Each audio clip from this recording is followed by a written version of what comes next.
बिहार ज्ञान चक्षु जो आपका चैनल है, सफलता और ज्ञान का एकमात्र संगम।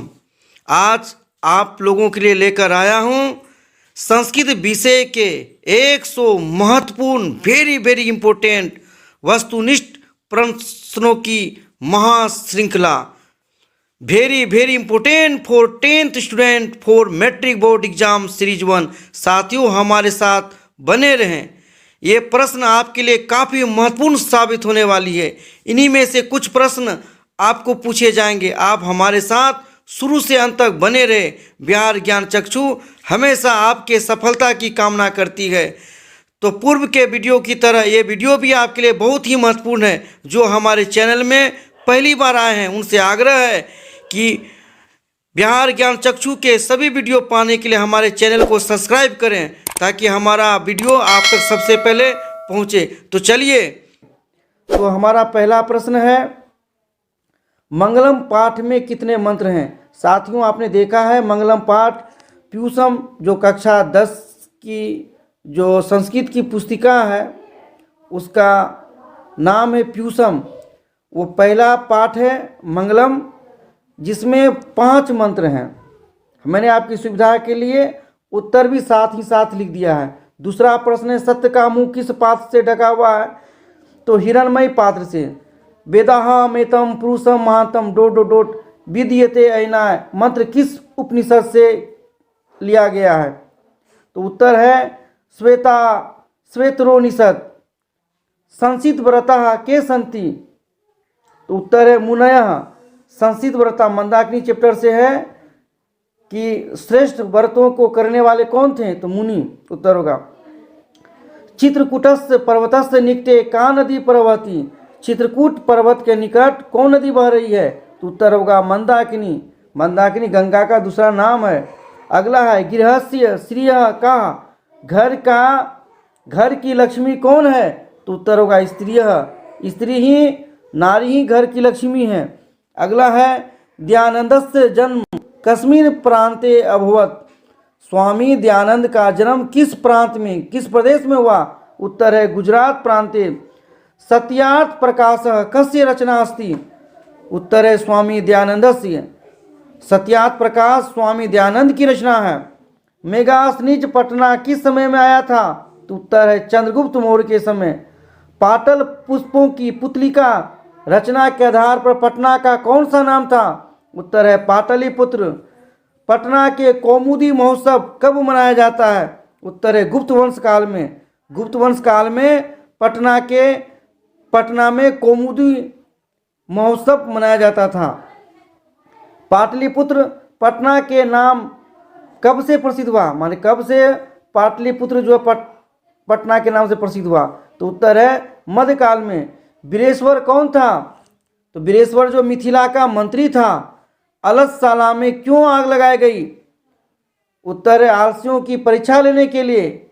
याज्ञवल्क्य ने आत्म तत्व की शिक्षा किसको दी थी? उत्तर होगा मैत्रेयी। मैत्रेयी जो उसकी पत्नी थी। सर्व शुक्ला सरस्वती किसने कहा है? उत्तर दंडी ने। गंगा देवी का समय क्या है? उत्तर है 14वीं सदी। आधुनिक काल की संस्कृत कवियत्री कौन है? पंडित क्षमाराव। आधुनिक काल की संस्कृत कवियत्रियों में सबसे श्रेष्ठ है पंडित क्षमाराव। किसके गीत देवता भी गाते हैं? तो उत्तर भारतवर्ष के। भारत देश का जो गीत है यानी इसके गुणगान जो है देवता भी गाते हैं। प्राचीन संस्कृति की पहचान किससे होती है? उत्तर है संस्कारों से। सीमंतोन्नयन किस प्रकार का संस्कार है? उत्तर जन्म पूर्व संस्कार। ये सीमंतोन्नयन जो है वो जन्म से पहले का संस्कार है। प्राचीन काल में शिष्यों को क्या कहा जाता था? उत्तर होगा ब्रह्मचारी। नीति श्लोका पाठ किस ग्रंथ से संकलित है? तो विदुर नीति से।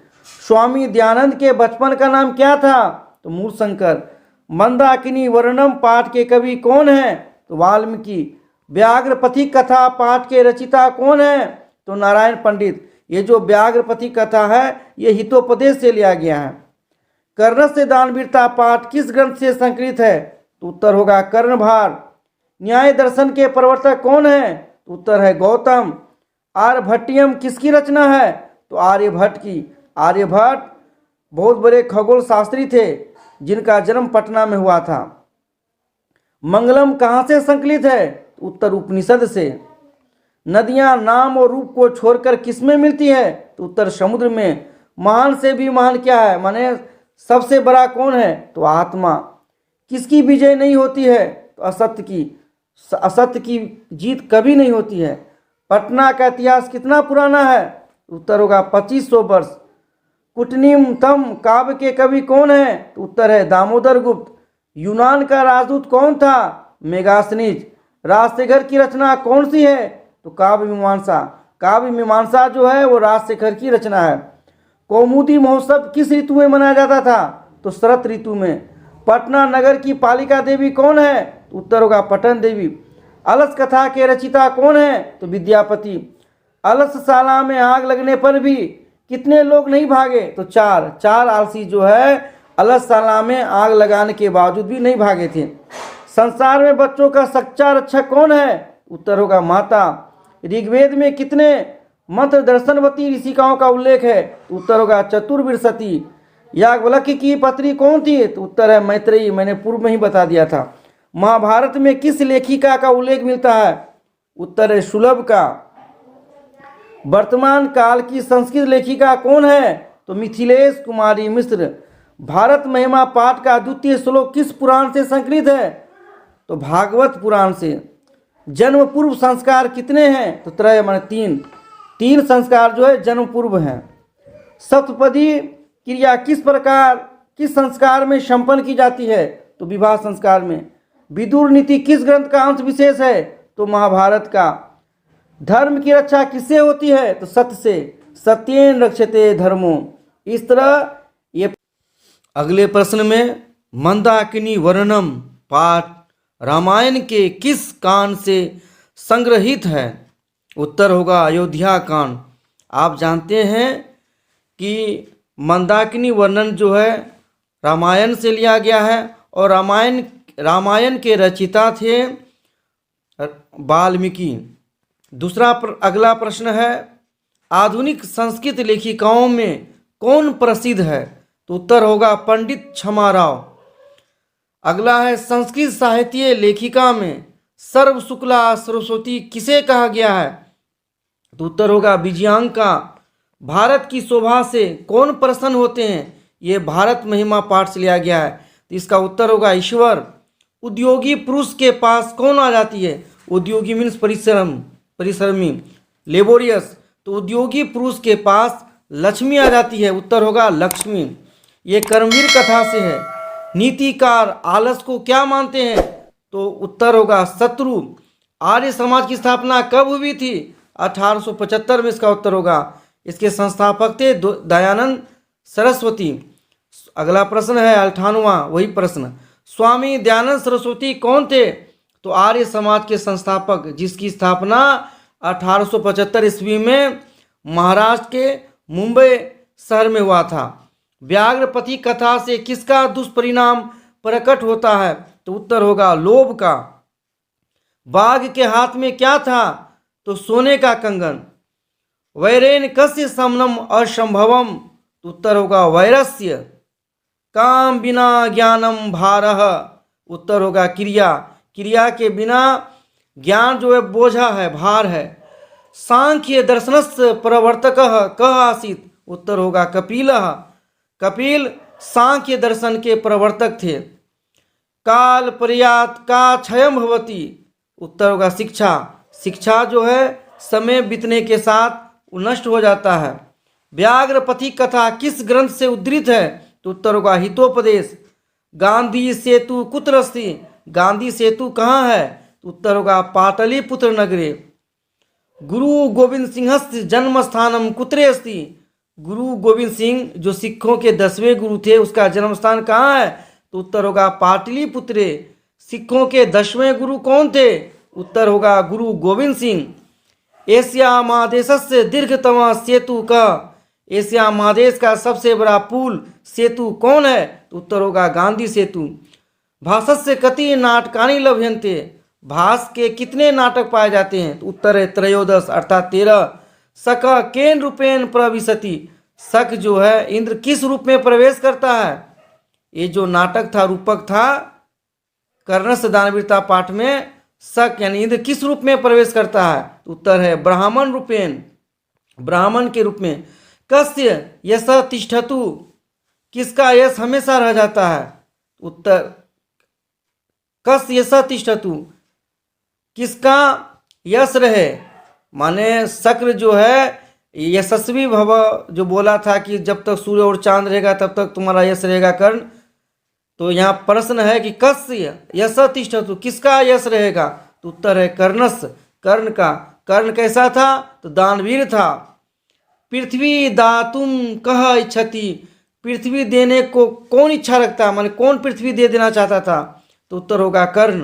कर्ण जो है इंद्र जो ब्राह्मण के रूप में आया था, वो बहुत बड़ी भिक्षा मांगने आया था, तो भिक्षा में वो पृथ्वी को भी दान कर देना चाहता था। वस्तुतः डोट डोट असहिष्णुता च अशांते कारण द्वयम, वस्तुतः डोट डोट अर्थात रिक्त स्थान, असहिष्णुता च अशांते कारण द्वयम, अशांति के दो कारण कौन है? असहिष्णुता और कौन? तो उत्तर होगा द्वेष। द्वेष और असहिष्णुता अशांति के दोनों कारण हैं। न भेदवयम न भेदवयम केन कथितम, किसके द्वारा कहा गया? मत डरिए मत डरिए। तो उत्तर होगा कर्ण के द्वारा। जब कर्ण ने इंद्र को अपना मस्तक देने को तैयार हो गया, तो कर्ण के मस्तक देने के प्रस्ताव से जो है वो जाना चाह रहा था, बाय बाय बोला था, अविहा अविहा। तो इसलिए कर्ण ने उसको समझाते हुए कहा, ढांढस बताते हुआ कि न भेदभयम न भेदभयम, माने डरिए नहीं डरिए नहीं। यह कर्ण के द्वारा कहा गया था। कस्य पुत्रः दाराः च मृताः, किसके पुत्र और पत्नी मर गई थी, मर गए? दारा में होता पत्नी, तो उत्तर होगा व्याघ्रस्य, बाघ का पुत्र और पत्नी मर गए थे। मेगास्त्रिज कहाँ का राजदूत था? तो उत्तर है यूनान, मेगास्त्रिज यूनान के राजदूत थे। पटन देवी का मंदिर कहाँ है? तो उत्तर है पटना, पटना में पटन देवी का मंदिर है। पटना का पालिका देवी कौन कहलाता है? तो उत्तर होगा पटन देवी। मैथिल कोकिल के नाम से कौन प्रसिद्ध है? तो उत्तर होगा विद्यापति, विद्यापति को मैथिल कोकिल भी कहते हैं। अलस कथा किस ग्रंथ से लिया गया है? उत्तर होगा पुरुष परीक्षा, अलस कथा पुरुष परीक्षा ग्रंथ से लिया गया है। कर्मवीर का नाम क्या है? तो उत्तर होगा राम प्रवेश राम, राम प्रवेश राम को कर्मवीर कहा गया है। राम प्रवेश राम किस बस्ती में रहते थे? तो भीखन टोला नाम के बस्ती में। स्वामी दयानंद का जन्म किस गांव में हुआ था? गांव का नाम था टंकारा, ये गुजरात प्रदेश में है। मंदाकिनी वर्णन में विशालाक्षी का प्रयोग किसके लिए हुआ है? विशालाक्षी का अर्थ होता है बड़ी बड़ी आंखों वाली। विशालाक्षी का प्रयोग किसके लिए किया गया था? तो उत्तर होगा सीता के लिए। अच्युत रायस्य राज्ञी नाम कासित, मान अच्युत राय की रानी का नाम क्या था? तो उत्तर होगा तिरुमलाम्बा। भारतस्य व्यक्तित्वम केन रचितम, भारत का व्यक्तित्व किसके द्वारा रचित है? तो उत्तर होगा संस्कारेण, संस्कार के द्वारा ही भारत का व्यक्तित्व का रचना होता है। श्याम वर्णा कासित, उत्तर होगा विजयांका। शास्त्रार्थ कुशला कासित, उत्तर होगा गार्गी। स्त्री नाम गति कह, उत्तर होगा पति। स्त्रियों का जो रक्षक है वो कौन है? तो उसका पति है। कस्मिन् काले नगरस्य शोभा रक्षा व्यवस्था अत्युत्कृष्टा आसीत्, किसके समय में नगर की शोभा और रक्षा व्यवस्था अत्यंत उत्कृष्ट थे? तो उत्तर होगा चंद्रगुप्त मौर्य काले, चंद्रगुप्त मौर्य के समय। चंद्रगुप्त मौर्य के समय पटना नगर की जो अर्थात पाटलिपुत्र नगर की शोभा मान सुंदरता और उसकी रक्षा व्यवस्था काफ़ी उत्कृष्ट थी। चंद्रादित्य कस्य वंशीय राजा आसीत, चंद्रादित्य किस वंश का राजा था? तो उत्तर होगा चालुक्य वंशीय, चंद्रादित्य चालुक्य वंश का राजा था। छात्राणाम तप किमस्ति, छात्राओं के लिए तपस्या क्या है? तो उत्तर है अध्ययनम, अध्ययन अर्थात पढ़ाई छात्रों के लिए तपस्या है। नरक के द्वार कौन कौन हैं? तो काम क्रोध तथा लोभ, ये तीन नरक के द्वार हैं। नरक के 3 द्वार होते हैं, काम, क्रोध और लोभ। योगेन कह रक्ष्यते, उत्तर होगा विद्या। विद्या योगेन रक्ष्यते, योग से अर्थात अभ्यास से विद्या की रक्षा होती है, और सत्य से धर्म की रक्षा होती है, श्रृंगार से रूप की रक्षा होती है, और अच्छे व्यवहार से खानदान की रक्षा होती है। मंदाकिनी वर्णम पाठ किस ग्रंथ से संकलित है? तो मंदाकिनी वर्णम पाठ जो है वो वाल्मीकि रामायण से संकलित है। कहाँ की मातृभूमि निर्मल और वत्सल है? तो साथियों, हमारे भारतवर्ष, हमारे देश का एक नाम है भारतवर्ष। हमारे देश भारत की जो मातृभूमि है वो निर्मल और वत्सल है। वत्सल का अर्थ होता है ममतामयी, और निर्मल का अर्थ होता है स्वच्छ, साफ, जो मन को मोह ले। भारत महिमा पाठ में मोक्ष प्रदान करने वाली मातृभूमि का वर्णन किस पुराण से संकलित है? तो उत्तर होगा विष्णु पुराण। सत्य का आवरण हटाने के लिए किससे प्रार्थना किया गया है? तो सत्य का आवरण हटाने के लिए भगवान सूर्य से प्रार्थना किया गया है। सूर्य के लिए मंगलम पाठ में पूषण शब्द का प्रयोग किया गया है। मनुष्य के शरीर में रहने वाला मनुष्य का सबसे बड़ा शत्रु कौन है? तो उत्तर है आलस। आलस मनुष्य के शरीर में रहने वाला उसका सबसे बड़ा शत्रु है। स्वामी दयानंद की मृत्यु कब हुई थी? तो उत्तर होगा 1883 ईस्वी में स्वामी दयानंद की मृत्यु हो गई थी। इसी के साथ हमारा आज का वीडियो समाप्त होता है। फिर मिलेंगे एक नए वीडियो के साथ। तब तक बने रहे बिहार ज्ञान चक्षु में। जय हिंद, जय भारत, जय बिहार ज्ञान चक्षु।